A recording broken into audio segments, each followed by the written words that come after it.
Olá, tudo bem? Bem-vindo ao canal Viver de Renda. Se inscreva no canal, deixe seu like e compartilhe com os amigos. Discretamente, a Apple está dando mais um passo no desenvolvimento de negócios na área de serviços financeiros. A Apple vai permitir que as transações realizadas pelo Apple Cash possam ser feitas diretamente pela sua wallet e não mais somente por mensagens. A mudança pode indicar a expansão dos seus serviços.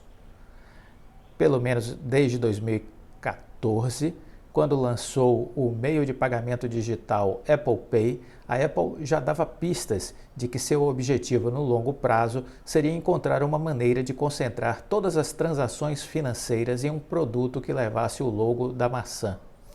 Nessa semana, a empresa avançou no seu plano de forma bem discreta e com o Apple Cash, o cartão digital lançado pela companhia ainda em 2018 para movimentar dinheiro entre os usuários. Lançada nessa semana que passou, a atualização 15.5 do iOS, o sistema operacional do iPhone, já vai permitir que os usuários do Apple Cash possam fazer cobranças e realizar o envio de dinheiro diretamente pelo wallet, que é a carteira digital do iPhone. O valor é debitado do cartão Apple Cash, que o usuário cadastrou na carteira digital. Inicialmente, o Apple Cash necessitava que as transações fossem realizadas apenas através dos aplicativos de conversão Messages. Por hora, o serviço está disponível somente nos Estados Unidos e pode ser utilizado no iPhone, no Apple Watch e no iPad. É importante não confundir o Apple Cash com o Apple Card.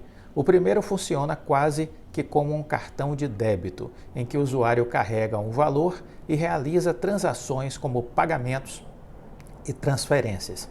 Já o Apple Card, lançado em 2019 em parceria com o Goldman Sachs, segue os modelos de cartões de crédito convencionais e tem uma versão física feita de titânio.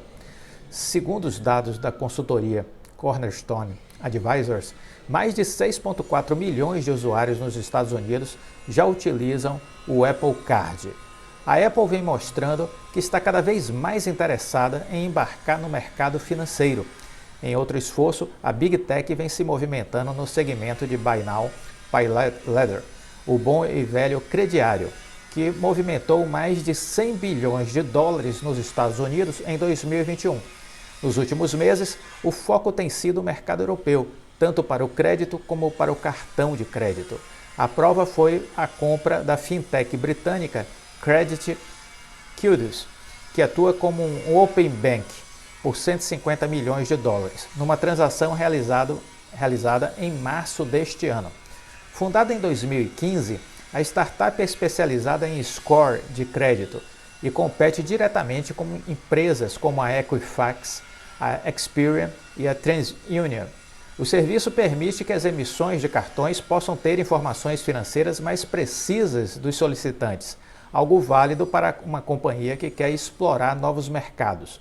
Avaliada em quase 2,4 trilhões de dólares e com receita de 97,3 bilhões de dólares no último trimestre, a Apple não especifica quanto ganha com a divisão de serviços financeiros e soma o valor com a assinatura de serviços como Apple Music e iCloud.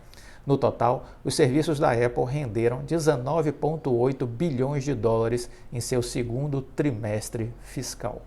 Então a Apple aí avançando nesse segmento financeiro, né? Fiquemos de olho, mas esse é um negócio com alto potencial explosivo, vamos dizer assim, né? Com um teor de exponencialidade gigantesco. Então vamos olhar essa movimentação aí da Apple no mercado financeiro, né? Eu comentei outro dia e quero reforçar aqui que estamos fazendo um processo de consolidação, sem dúvida nenhuma, nesse segmento de fibra ótica, né, no Brasil. Isso, desde o ano passado, a gente falou que estava já acontecendo, pequenas empresas de fibra comprando pequenas empresas para tentar se tornar médias empresas. E que quando isso acontecesse, elas se tornariam atrativas para que as grandes empresas as comprassem. Então este é um fluxo natural, é o fluxo da vida. É o fluxo da vida. Esses movimentos de consolidação são a tônica do capitalismo mundial. São a tônica do capitalismo mundial. Se você olhar para o Brasil, você vai ver que houve um processo de consolidação, por exemplo, olhando os bancos, né? Assistimos nos últimos anos a esse processo de consolidação. Se você olhar as corretoras, também tivemos aí um processo de consolidação muito natural, né? Umas comprando as outras. Se você olhar a rede de saúde, a rede hospitalar, o que estamos assistindo nos últimos 2 anos? Um processo intenso de consolidação na rede de saúde, né? Grupos hospitalares comprando outros, né? E aí se destacando a DASA, se destacando a Redditor, né? Este é o movimento que a gente está assistindo. Então isso é muito natural. Isso é muito recorrente, isso faz parte do espírito do capitalismo, não há como fugir a isso. Na fibra ótica, nós estamos assistindo já um processo de consolidação. O mercado antigamente, como era? Pulverizado. Por que era pulverizado? Porque as grandes empresas de telecom não se interessavam ainda por investimentos em fibra ótica. As grandes empresas de telecom tinha uma participação ainda muito reduzida na exploração do serviço de fibra ótica. Isso vem mudando de 2019 para cá, isso vem mudando. A Oi puxou a fila, né? Reestruturando-se, focando em fibra ótica. A Vivo vem atrás, a TIM, a Claro, né? As grandes empresas de telecom começam a investir em fibra ótica. O que é que vai acontecer com aquelas pequenas empresas?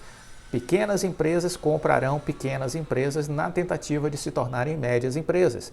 Quando se tornarem médias, as grandes irão lá para fazer a compra. Esse é o movimento natural que a gente enxerga.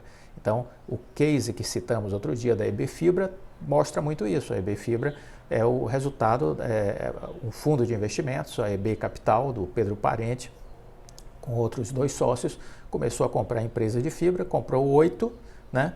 Ganhou uma dimensão razoável e, ao ganhar essa dimensão razoável, colocou à venda a EB Fibra, né? Então, é isso que a gente vai estar enxergando de forma recorrente acontecer no mercado. Mas tem um outro componente para a gente entender nesse processo de consolidação: a limitação do uso dos postes. Boa parte da fibra é passada nos postes de iluminação. Boa parte da fibra é passada pelos postes de iluminação, ok? E há um limite de passagem, Então você pode chegar em determinada rua, em determinado bairro, e os postes estarem saturados. E aí empresas como Vivo, Claro, Oi, TIM, se quiserem explorar os clientes que estão naquela região, precisarão comprar o direito de passagem nos postes. E como vão fazer isso? Comprando as empresas que já estão ali naqueles postes, passando a sua fibra ótica. Entenderam? Essa é a grande lógica. Então, essa saturação dos postes será também um elemento a mais no processo de consolidação. Perceberam isso? Imaginemos que você está aí no Rio de Janeiro e vamos imaginar que a Oi não passe fibra ótica em Ipanema. Não passe fibra ótica em Ipanema. É uma hipótese, ok? Por quê? Porque os postes estão todos saturados. Já tem ali diversos pequenos provedores passando a fibra ótica. Os postes já estão com a capacidade máxima, estão já todos ocupados. Como é que a Oi, se ela tem interesse naquela base de clientes que está ali em Ipanema, porque tem um bom poder aquisitivo, como é que a Oi vai conseguir buscar essa clientela para si? Só tem uma forma: olhando quem são as empresas que estão passando fibra ótica nos postes e comprar uma ou 2 delas, entendeu? É isso que vai acontecer. Você vai ter que comprar o direito de usar o poste. Como é que você vai comprar esse direito de usar o poste? Comprando a empresa que já está usando. Perceberam? Então, isso é muito importante entender. Estamos falando aqui de estratégias empresariais. Estamos falando de questões que não tem nada a ver com cotação. Muitas vezes as pessoas só querem discutir cotação, vai ter grupamento de ações, não sei o quê. Olha, estamos falando de outra coisa. outros canais vão falar sobre o que talvez você queira saber, sobre cotação de ação, né? Eu acho que nesse momento eu tenho que focar na empresa. Eu acho que é isso que eu preciso passar para vocês. Eu não posso ficar agarrado ao preço, né? Eu preciso falar da empresa. Então, a limitação para os usos de postes entre operadores de telecom tem servido e vai servir cada vez mais como um motor de aquisições entre provedores. Um motor de aquisições entre provedores. Com o crescimento da penetração e da concorrência nessa área de fibra ótica, o direito de passagem nos postes está se tornando cada vez mais um ativo altamente valioso. Anotem isso, viu? O conceito do direito de passagem nos postes está se tornando um ativo cada vez mais valioso. Não só isso, é também uma barreira de entrada em alguns bairros, em algumas regiões. É também uma barreira de entrada em alguns bairros e algumas regiões.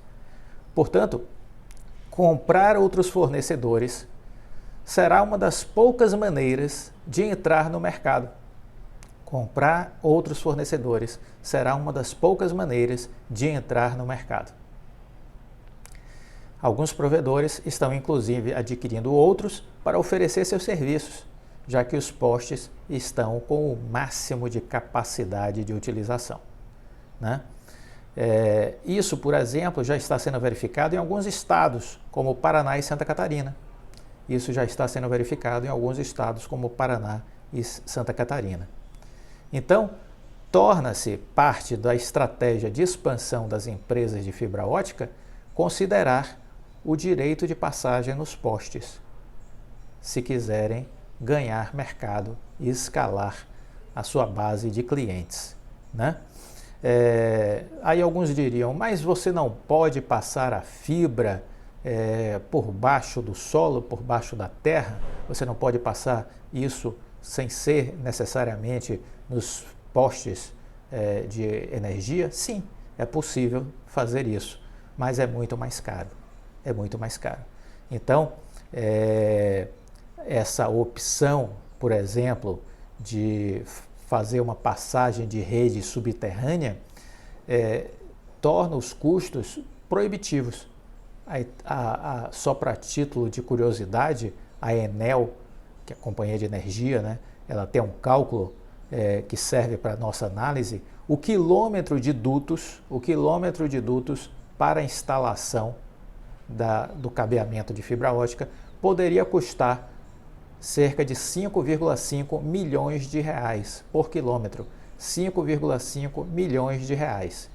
Ou seja, não é viável do ponto de vista econômico-financeiro uma empresa assumir este custo. Então reflitam sobre isso, são informações importantes, reflexões importantes e coisas que servem para a nossa evolução mental do ponto de vista de estudo e de amadurecimento enquanto investidores. Porque o que eu aconselho sempre, você não deve ficar na superfície do lago, na superfície do mar, porque ali boiando na superfície você vai ter uma visão muito simplista, muito pouco objetiva sobre o que está abaixo da superfície. Imagine que você está num barco e vê um iceberg. Você vê uma ponta do iceberg. Você olha e diz, bom, tem aqui uma altura, sei lá, de 800 metros. Mas será que é só isso que existe no iceberg? Não, todos já sabemos que a maior parte do iceberg está abaixo da linha d'água. Então você precisa mergulhar para ter uma noção da extensão que está abaixo. Com as empresas é a mesma coisa. Se você ficar na superfície, você jamais vai entender o case empresarial. Você jamais vai entender a complexidade, os riscos, os problemas que a empresa está enfrentando ou as oportunidades que essa empresa está produzindo no seu dia a dia, no seu mês a mês, no seu semestre, no seu ano, né? Então é preciso mergulhar. e é preciso buscar cada vez mais informação, conhecimento para a sua tomada de decisão. Sem isso, é impossível você ter sucesso na Bolsa de Valores. Gostou do vídeo? Deixa o like, compartilhe com os amigos, fique com Deus e até a próxima. Tchau!